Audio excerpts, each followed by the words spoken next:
Olá, alunos do terceiro ano, tudo bem com vocês? Nós estamos na semana 4 do PET 2 de Língua Portuguesa. Nós temos hoje o eixo temático Literatura Brasileira, dando sequência ao que iniciamos na semana passada. Hoje nós falaremos sobre o tema Carta de Pero Vaz de Caminha.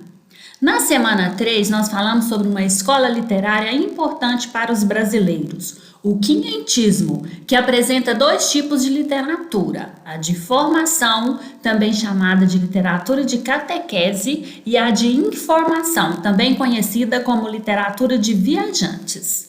Nesta semana, iremos falar sobre uma obra essencial para este período, a Carta de Pero Vaz de Caminha. Reconheceremos a carta e analisaremos alguns trechos dela. Pero Vaz de Caminha, quem foi?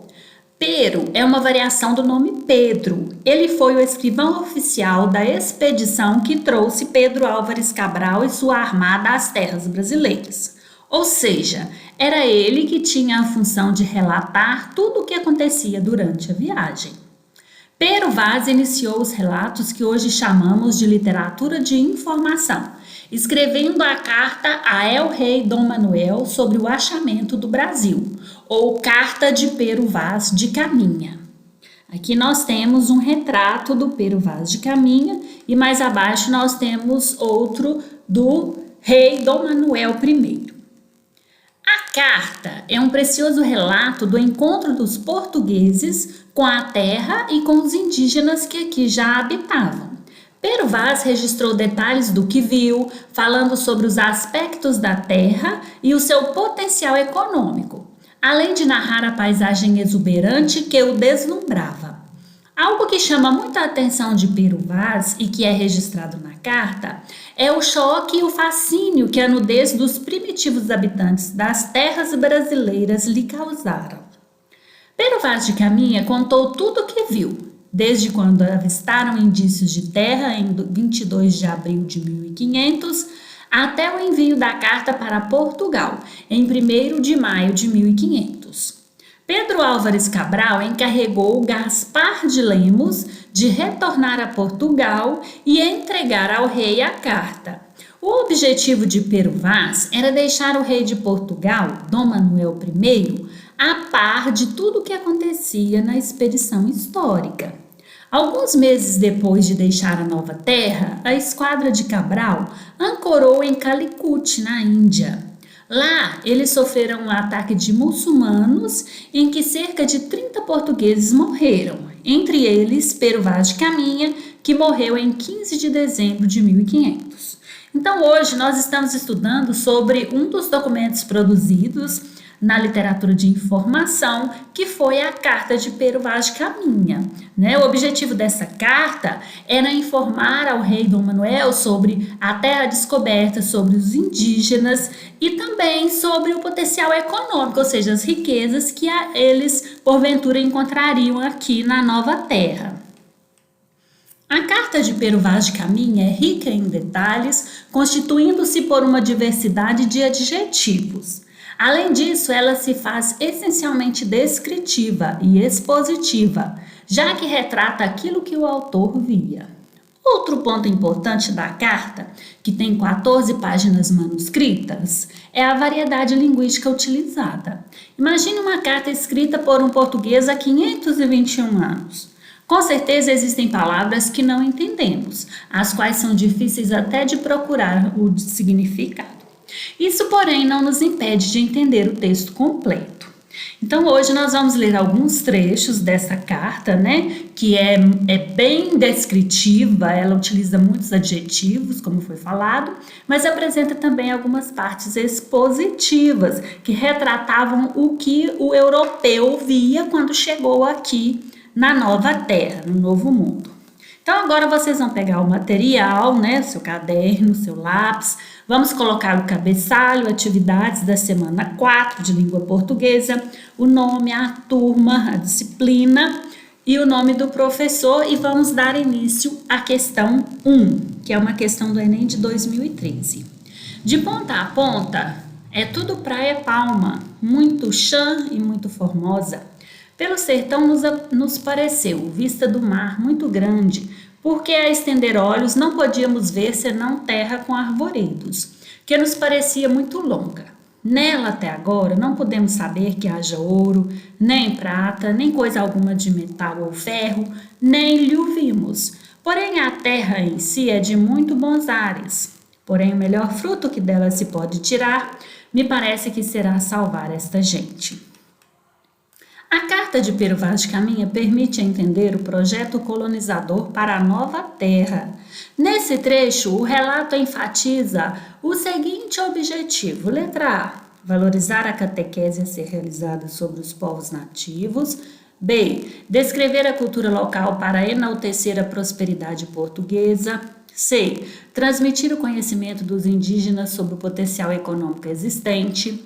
D, realçar a pobreza dos habitantes nativos para demarcar a superioridade europeia.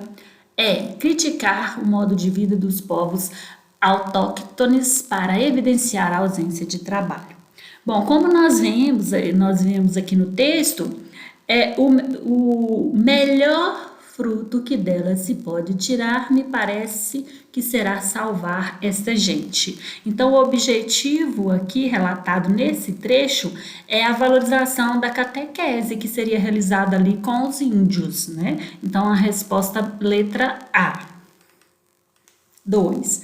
Pedro Álvares Cabral encarregou qual dos membros de suas caravelas a ir para a corte portuguesa informar ao rei sobre a descoberta, incluindo o envio da carta de Pero Vaz de Caminha. Pero Vaz de Caminha, Cristóvão Colombo, Gaspar de Lemos, Mendes Sá ou Bartolomeu Bueno da Silva. Aqui no trecho fala que ele encarregou Gaspar de Lemos. Então, a resposta é a letra C. Número 3. E então estiraram-se de costas na alcatifa, a dormir sem procurarem maneiras de encobrir suas vergonhas, as quais não eram fanadas, e as cabeleiras delas estavam bem rapadas e feitas. Deduzo que é gente bestial e de pouco saber, e por isso tão esquiva. Mas apesar de tudo isso, andam bem curados e muito limpos. E naquilo ainda mais me convenço que são como aves, ou alimárias, montesinas. Parece-me gente de tal inocência que, se nós entendêssemos a vossa fala e eles a nossa, seriam logo cristãos, visto que não têm nem entendem crença alguma segundo as aparências. Então, nesse início aqui, está fazendo uma descrição dos hábitos dos índios, da maneira como eles dormem, né? Que eles não utilizam roupas para encobrir suas vergonhas. Trata dessa gente como se fosse gente bestial, de pouco saber, né? Compara com aves. E, ao mesmo tempo, fala que eles são gente inocente e que seriam cristãos caso entendessem a linguagem dos portugueses. Ao domingo de Pascuela, pela manhã, determinou o capitão ir ouvir missa e sermão naquele ilhéu, e assim foi feito. Mandou armar um pavilhão naquele ilhéu e dentro levantar um altar muito bem arranjado. E ali com todos nós outros fez dizer missa, a qual disse o padre Frei Henrique em voz entoada e oficiada com aquela mesma voz pelos outros padres e sacerdotes que todos assistiram, a qual missa, segundo o meu parecer, foi ouvida por todos com muito prazer e devoção. Enquanto assistimos à missa e ao sermão, estaria na praia outra tanta gente, pouco mais ou menos como a de ontem, com seus arcos e setas, e andava folgando.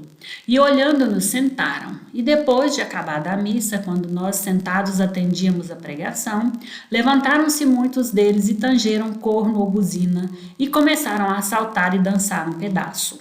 O melhor fruto que se pode tirar dessa terra me parece ser salvar esta gente, e esta deve ser a principal semente que Vossa Alteza deve lançar nessa terra. Então, nesse trecho final aqui, ele fala que rezou a primeira missa, né, na terra, que os índios dançaram, saltaram, e que muitos ouviram a missa com prazer e devoção também. Então, pareceu a eles que seria fácil realizar aí o ensinamento da religião aos índios. Sobre esse trecho, nós vamos assinalar V ou F em relação à Carta de Pero Vaz de Caminha e ao contexto da expansão ultramarina portuguesa. Primeiro, na carta é possível identificar choque e estranhamento entre as diferentes culturas, assim como perceber a iniciativa portuguesa de tomar posse da terra. Verdade, né? Eles estranham os hábitos dos índios, deles não utilizarem roupas, por exemplo, né? Que era uma cultura bem diferente, então verdade. Segundo, apesar dos rituais católicos descritos na carta, a Igreja Católica não apoiava a iniciativa das navegações portuguesas porque contrariava princípios da instituição sobre as explorações do mundo. Essa é falsa, porque a Igreja Católica apoiava. Aqui disse que não apoiava a iniciativa das navegações portuguesas. No relato do autor, há referência aos habitantes como seres que, na sua visão, seriam selvagens. Verdade, né? Ele faz uma descrição dos índios como ele fala aqui, olha, que eles são gente bestial, de pouco saber, né? Faz comparação como aves ou alumárias montesinas. Então, eles são vistos de uma forma selvagem, sim. A mais conhecida das cartas relacionadas à expedição de Pedro Álvares Cabral é a de Pero Vaz de Caminha, que relata a estada da tripulação durante o tempo em que esteve aportada nas terras encontradas. Verdade, foram escritas várias cartas, mas essa é a que se destacou. Movida pelo grande interesse sobre as terras descobertas, parte da tripulação daquela expedição não seguiu viagem, garantindo assim a posse do lugar ao reino português. Esta é falsa, né? A tripulação retornou, sim, depois de ter reconhecido aqui o lugar, realizado a primeira missa, passado uns dias aqui, eles retomaram a Portugal. Fica evidente pela descrição do autor o respeito da coroa portuguesa em relação às crenças e aos costumes dos habitantes da terra. É falso também, né? Eles não respeitaram assim não, porque eles já chegaram tentando impor a sua religião, né? Estranhando os costumes, então não houve essa relação respeitosa em relação à crença e costume dos índios, não. Bom, então aqui nós temos alguns sites que vocês podem pesquisar para aprender mais sobre o descobrimento do Brasil e a Carta de Pero Vaz de Caminha e o quinhentismo brasileiro. Temos também exercícios em alguns sites aqui que vocês poderão pesquisar. Eu espero ter ajudado vocês com as atividades da semana 4. Um grande abraço e até nossa próxima aula.